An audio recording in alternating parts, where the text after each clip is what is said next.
This is SoundNotion. I can't even do it. Oh my god! All right, it's the weekly podcast for new music and music news. I'm Patrick Gulo. I'm Nate Blayton. I'm Sam Merciers. And I'm David McDonald. This is one of the wonderful shows that we sometimes have when we don't have a guest. So we apologize if you are tuning in and hoping for a wonderful and astounding guest. We can be wonderful and astounding on our own, though. And this week, we read a lot of news this week, but the one that seemed the craziest to us is this crazy lady on the Twitter. Right, yeah. Sam? Well, had anybody, we talked about this a little, had anybody on the panel heard of Valentina Lisitsa until today? I have. I knew her as like a name on the internet. I knew that she was something in classical music, but I don't think I had ever watched any of her videos or anything.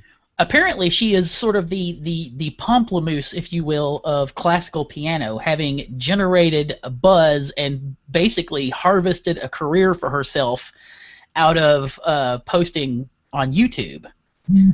Even though many in the classical music world kind of poo-pooed on the idea, which is not in any way surprising. So Beethoven didn't have YouTube, and so you shouldn't use it either. That's right. Right.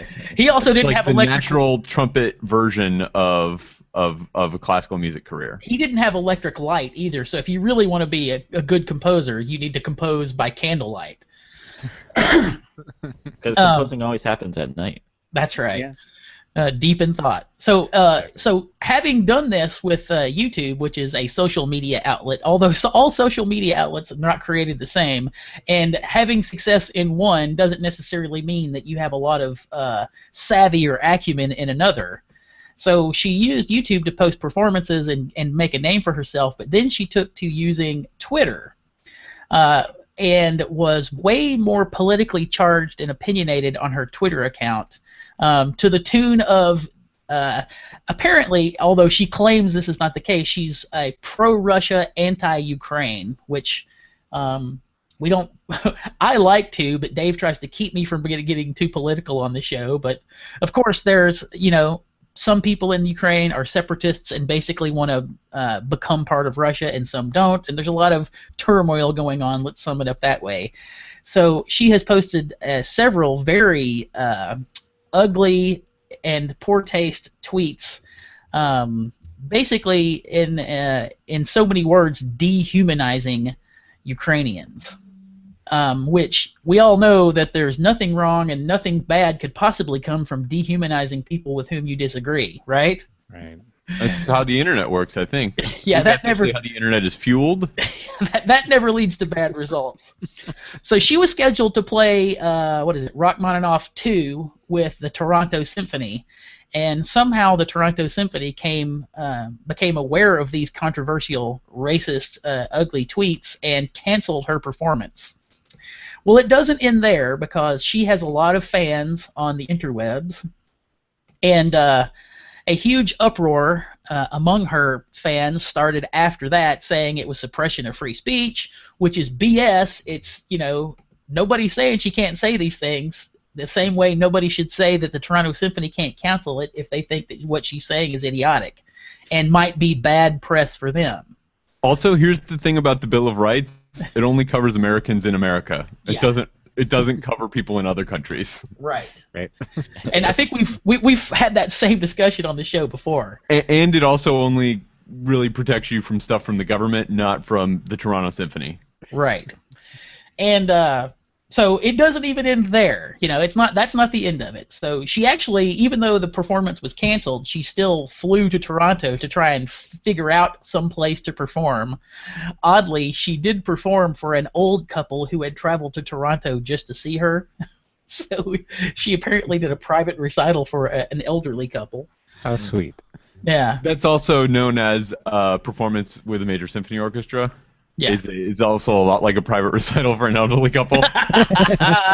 Boom! So it doesn't even end there. The Toronto Symphony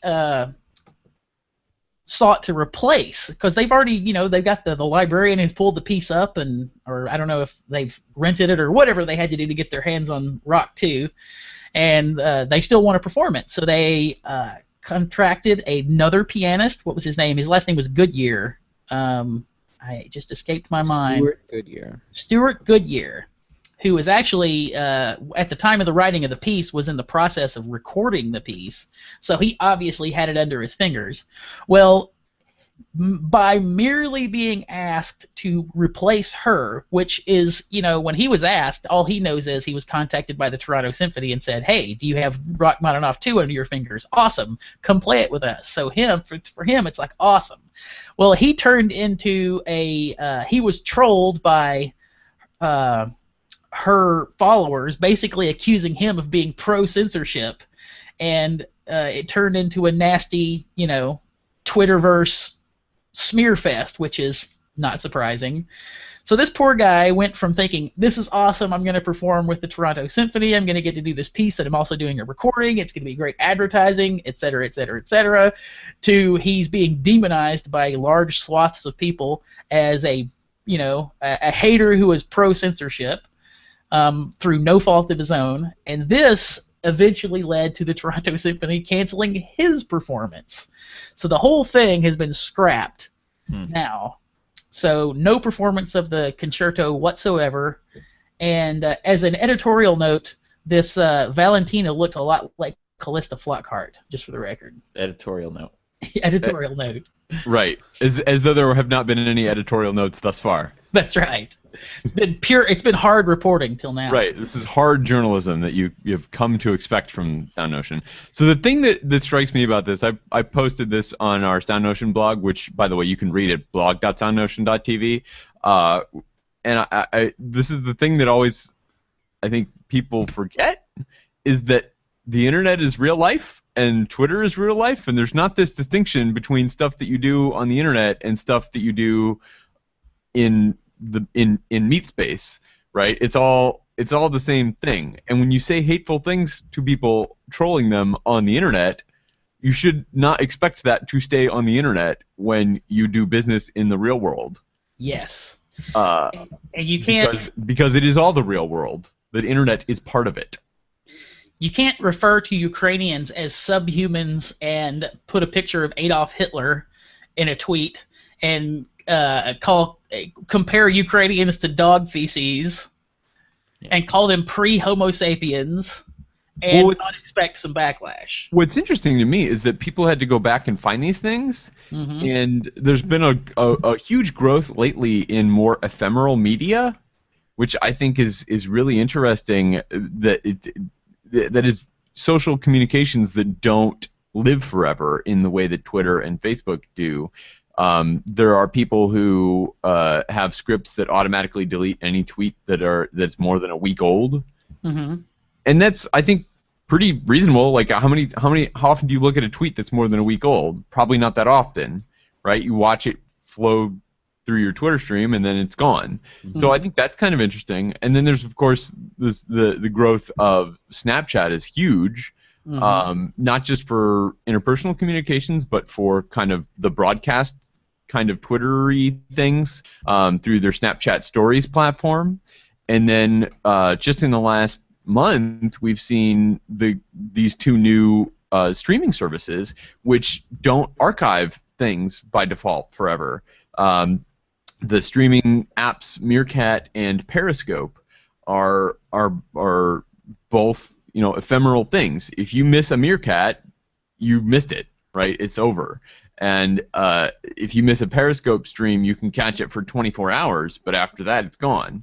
And I wonder if things like this, we'll see growth in those things for classical musicians, the way we've seen kind of popular entertainers pick up these new kinds of media that go away, so they don't have to worry about this kind of thing. It's sort of a safety valve, more of a built-in safety valve in case you get, diarrhea of the Twitter occasionally and do things you shouldn't do. Yeah. It's interesting that the way her supporters are, like, one of the big things totems they're rallying around is a portrait of Lisitsa with a Canadian flag over her mouth as if it's censoring her. And that's just idiotic. She's not being censored. She's suffering repercussions of not being censored. I believe the Toronto Symphony. I read somewhere that they had invoked a clause in her contract that allowed for them actually to cancel her appearance. So Well, Well, she's probably still for being like a paid. morality clause or something like that. That's totally reasonable. I'm not. Yeah, I agree with you. I mean, I'm just saying like that. From what I can see, it appears everything went down legit. Yeah. So And they're not censoring her. She can still say hateful things on Twitter. She just can't say hateful things on Twitter and also perform with the Toronto Symphony. Mm-hmm. Exactly. And So- she's publicly endorsed Putin, and she's publicly endorsed Kirkiev, and I Netrebko. don't know. I mean, I just don't know what. I keep coming back to what did she think would happen is what I keep thinking to myself. Yeah. I don't know. Maybe she thought. Like you said, she doesn't realize that it's real life. Well, that's interesting though because so this is what's so stupid about the whole thing. Somebody that built a career on YouTube and Twitter, not realizing that the stuff that she says on YouTube and Twitter is going to stick around forever is just insane to me. Maybe Yeah. this is part of her plan. Maybe she wants to ruffle some feathers. Is going to get her name out there. That's true. We were saying earlier that probably a bunch of people just heard about her because of this thing. Maybe it's a long-term game. A year from now, she will be forgiven for saying horrible things, and she'll be playing bigger gigs, and people will know her name because of this thing. That's very cynical. Yeah, well, the amount of information we have about how horrible people can be is sort of like desensitizing us to horrible things, so that the half-life of this kind of thing for people in the public space is getting shorter and shorter, it seems to me. That's true. She didn't shoot a black guy that was running away. That's right. Dave, this is not a political show. Too I don't know- soon? I don't know how many times I have to tell you. Sorry. You know it's not political at all? What's that? Staff pad. Staff pad. pad. So we David Spreadbury might say so. Sam Daniel Spreadbury, sorry. Sam got the really serious story this morning, and then I'll take the goofy composer ones. So Staff Pad was released very recently and got a big write-up on Sibelius blog, which is a great blog by Philip Rothman. It's not the official Sibelius communication from Avid. It actually covers all kinds of really interesting things around computer music notation. Sometimes they even talk about finale. But he had a big write-up of this new app called Staff Pad, which is a handwriting score writer. So it allows you to write with a pen on a computer screen, not a pen, but like a stylus on a computer screen, and it will interpret it as music notation and look like professionally engraved, computer engraved music, and it looks like it works phenomenally well. Yeah, I saw the demo video. It looks awesome. Is astounding.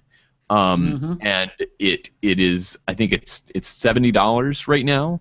And the thing is, it is only available on Windows 8.1. It is not available on any iOS devices. It's not available even on any Android devices. It is only available on Windows 8.1. And they talk about that a little bit in this Philip Rothman piece, because it is such an unusual thing, right? This is probably the third most popular tablet device operating system, and it seems like they're really limiting their target audience. They're already a pretty limited target audience by creating this kind of professional app. Yeah, so what was the deal? Why only make it for that operating system? Well, I think there are a couple of reasons. First of all, they're really targeting, even within 8.1, they're targeting Windows, the one that Microsoft makes, the Surface Pro and the Surface 3, because it has a really, really fine grain digitizer. The thing that actually detects where you're tapping the screen is super high resolution, much higher than an iPad. And I love my iPad, but it's designed for my fat fingers to poke at stuff. It's not really designed for styluses. And even most of the styluses, even a lot of professional styluses for iPad, have like a big kind of bulbous nub on the end of them instead of something that looks like a fine-grained pen. It's still hard to get a lot of fine control. And there's some kind of hacky ways to do it, but they're not, I don't think, the kind of control you would need to write clearly on one of these things. You also, by the way, one thing that the pen input does on the Surface is it has palm rejection, so you can rest your hand on the device while you're writing the way you would. Oh, yeah, If yeah. you did that on an iPad, it would tap all over on your hand. And I've seen professionals use iPads before. It's kind of limited, but they have to wear like a half Michael Jackson half glove kind of thing that covers the palm, so they can rest their palm on the iPad while they're drawing, and it doesn't get any inputs from their hand. So it's a much better device for this particular input. I hope that eventually there will be a way that they can bring some of this stuff over to iPad or Android tablet. Like the Surface Pro is not a cheap device. It costs as much as a nice laptop because it has a lot of the computing power of a nice laptop. So, I mean, I totally understand why they would make these decisions, but I'm not sure that there are going to be enough people that are able to buy it. Having said that, it looks relatively full-featured. I doubt that it's going to replace the professional score writers that we are all used to using in Finale and Sibelius. But it looks like it could be a really great starting point for you to bring stuff into Finale and Sibelius. It's an independent app. It's not owned by Make Music or Avid. It's entirely their own thing, but it does export to Music XML and it can export MIDI. So if you want to start there and then move into something else for the more advanced features, it looks like that is possible. So and the music that's in the screenshots and the demos looks pretty good, and the features that they demonstrate look really impressive. So I don't know, what do you guys? Does this make any of you guys want to spend $800 on a new tablet and then another $70 on the application? If I had a Surface Pro, I would seriously consider spending the $70. Yeah, I mean, if I had a Surface Pro, I would already be using this thing. Right. This would be a demo video that we're doing right now if I had a Surface Pro.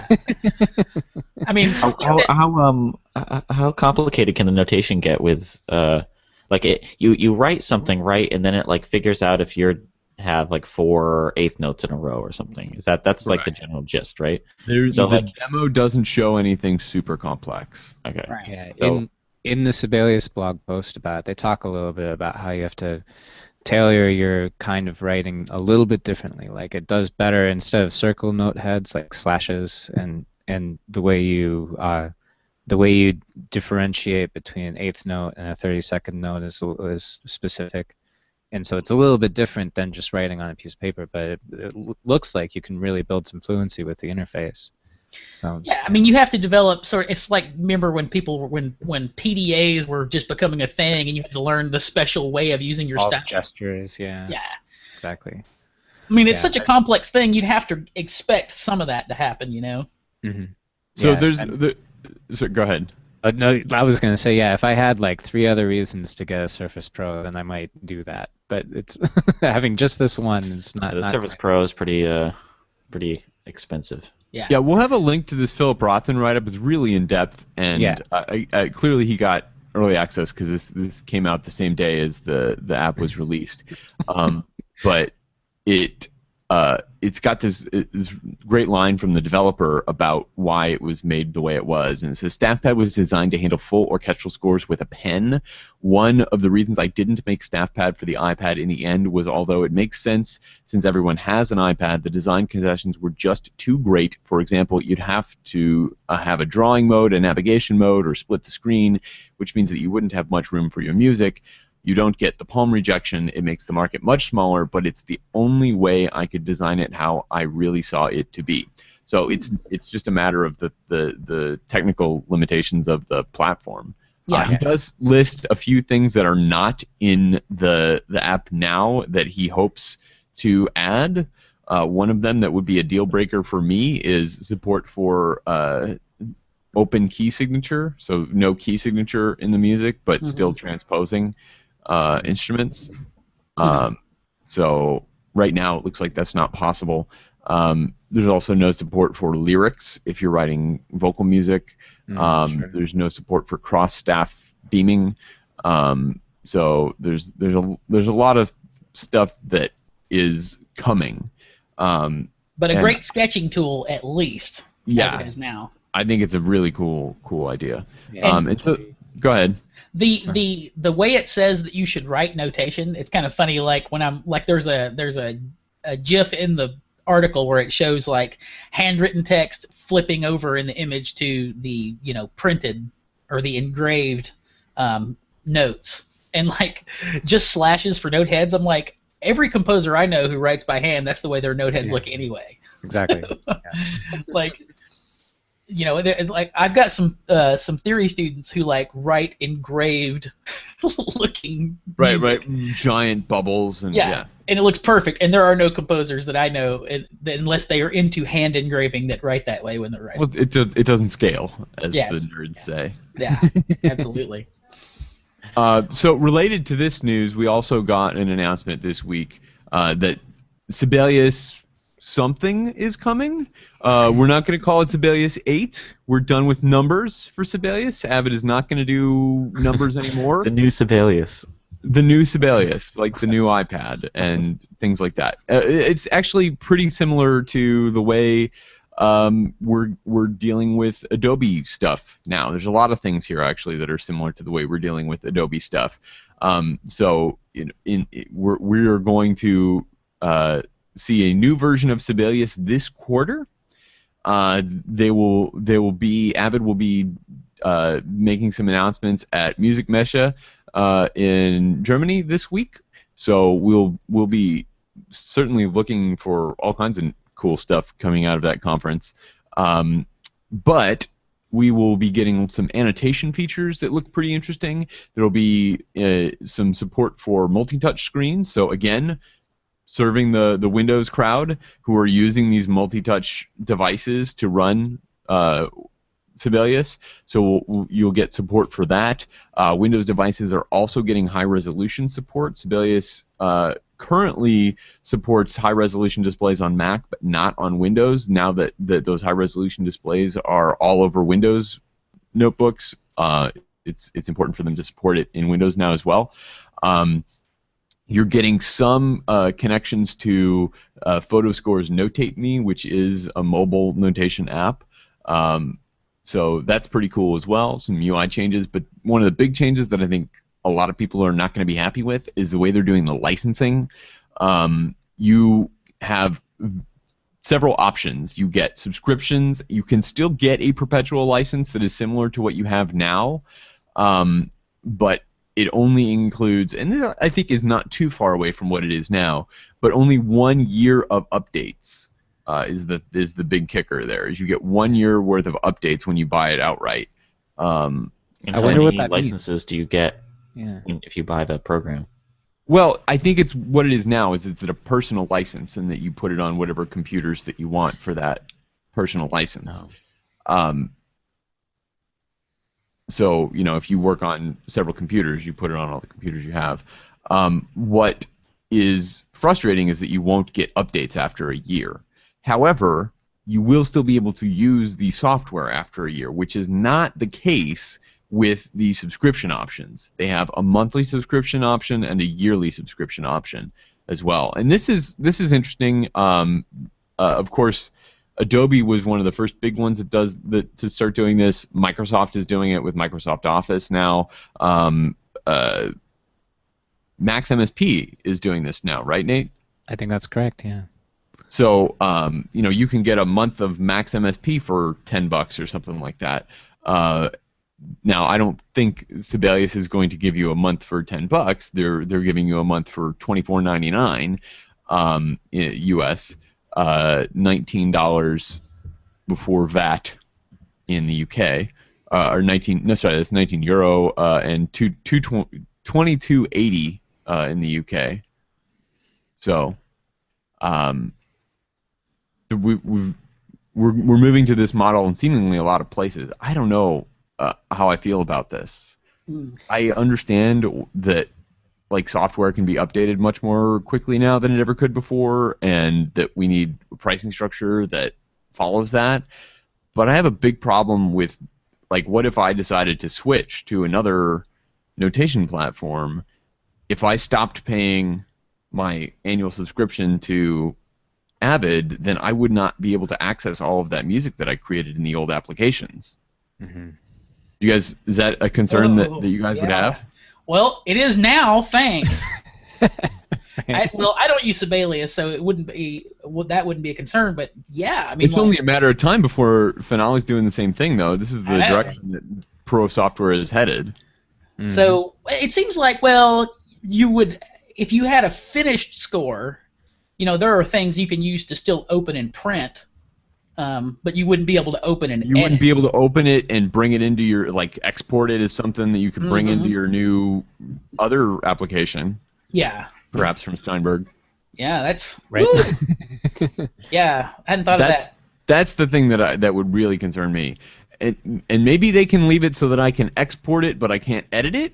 That I could live with. Yeah. At the same time, if they continue this, presumably I could always go back, pay $25, get a license for a month, and do whatever I needed to do, and then not have it anymore. That would be, I think, Avid's argument. I still am concerned with not having access to my old scores. Yeah. Having said that, this is a concern now, right? People have this problem opening old scores in current versions of Finale and Sibelius. We all know composers that still have running somewhere in a background folder of their computer Finale 2003 or something because they made a lot of big scores in Finale 2003, and they know that if they open it in a modern version of Finale, it'll just explode. Right. And that's I've got scores that I've done in old versions of Sibelius that I open them sometimes in a new version of Sibelius, and it asks, "Hey, do you want to turn on this feature and this feature and this feature and this feature?" And I'm never quite sure because it could be great, and maybe it'll blow up better if I say yes than if I say no, but maybe it won't. And so it's one of the reasons I always try to keep PDFs of all of my stuff, so at the very least I can print a copy and have the thing for somebody if I want to send it off to somebody that I can do that. As someone who, when he was applying for graduate school, had to re-enter an entire movement of a wind ensemble piece, yes, whew, it was not fun. As a teacher, a lot of my students use Sibelius, and if you have a display, I don't know what the technical, but the kind of display you can write on. This annotating thing that they talk about in here, where you can actually write notes on here and highlight things and put little, like Post-it notes on there. That would be actually pretty cool to be able to go in and like make notes on it. Like they send you a score and you could open it up and like actually write things in that they could then look at on the backside. Would be kind of cool. Yeah, and they've got a kind of class system for this, not like a caste system, like a classroom system in Sibelius that allows you to handle things like that in the cloud through Sibelius Cloud. Yeah. So that'll be interesting. I don't know. It seems like we were talking about this before the show. I'm not sure that I'm ready to jump into a new version of Sibelius just yet. I did get Sibelius 7.5 a few months ago. I like it. Cool. But I don't know if I'm going to give Avid another $400 or whatever it is for the new Sibelius. Because I am still eternally hopeful that the Steinberg thing is going to save my butt. We're all holding out for that, exactly. Yeah. And who knows, maybe this staff pad will continue to grow in a neat way. I don't know if $70 is sustainable for the kind of application that people like us need. Yeah. It's cool. It's a great kind of middle ground between like a $4 app in the App Store and a pro app like Finale or Sibelius, but I don't know. It seems like at that price point they're not going to be able to put the kind of development into it to do the kind of work that I mean, we've been watching Daniel and his team at Steinberg on blog about their experience for pushing 3 years now, and they've got nothing released. And this is developed seemingly by like a guy, maybe two guys, and they're charging $70 for it. I don't know. I hope it'll stick around. There are plenty of score writers that are in that price point that have stuck around. that I'm sure you or I have some passing familiarity with from when we were young and couldn't afford, $400 pro software. I don't know. We'll see. Yeah. Definitely an interesting space to watch, especially as people are getting these nice glass touch interfaces that they carry around with them all the time. Hmm. Yeah, exactly. As the technology improves, the competition between these different notation softwares will continue to build, and hopefully the consumer will get to benefit from. Yeah, It Nate, seems like- where's your score writer? Yeah, exactly. Yeah, these guys. Yeah, For people That's- who do stuff yeah. that's not super complex, like songwriting, collaborators. It'd be great for songwriting, except it doesn't do chord symbols yet. Yeah. Totally. Well, yeah. But if it were a little more full featured in that way, that would be Right. great because you can collaborate back and forth quickly. So we'll see. Yeah. It'd be great, and it's certainly time for us to reimagine what this could be in the world of computers that we have now. Because Yeah. Finale and Sibelius both date back to the 80s, when computers were very different things than they are today, and they're still dealing with some of that legacy code base. And that's one of the reasons that I'm so excited about StaffPad and Steinberg, and because they get to reimagine what a score writer should be now that I can, for a very low budget, sit in front of like 6 screens as I am right now, and like that's not something that anybody ever envisioned when developing the architecture of those original applications. So that's going to do it for this episode of SoundNotion. Thank you so much for joining us. You can find our show notes at soundnotion.tv. We'll have links to all of the stories that we spoke about this morning, and we would really appreciate it if you would follow us on Twitter, leave us a review in the iTunes store. Thank you so much for listening. We'll catch you back next week. Alrighty. I already put a title in. Michael What you got? Jackson Half Glove. Yeah, I'll take it. I'll take it. All right. Works for me. I am done. I'm going to take care of my bride. Okay. Have See fun. you guys. Yeah. It's reasonable show. I think it was good. Just fine.